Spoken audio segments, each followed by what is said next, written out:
Maarish janaalkeeda ayaa hawada ka baxay qurux ku dhigle ayaan la xiriiray Maarish ayaa waxa suurta gashay inaan ismaqalno dan waxay ii sheegtay in ayadoo hurda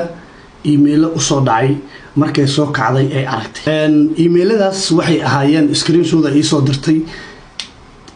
in email uu soo dhacay leeyahay akoonkaaga ayaa la isku dayay in meel kale laga furo dadka youtuberleyda way fahmayaan mararka qaar waxa dhacda in ay ku soo dhacdo akoonkaaga ayaa la isku dayayaa in meel kale laga furo sidaan oo kale mararka qaarna waxa ku soo dhacaysaba meel hiblaayo ayaa akoonkaaga laga furay haddii aad adiga tahay halkan yes dheh haddaadan ahaynna decline dheh marka kalena waxa lagu leeyahay inay bashqad ku soo dhacdo oo ah akoonkaaga la isku dayayaa in meel kale laga furo in lagu ogeysiiyo soo iyada waxay tiri xilliga emailka uu soo dhacay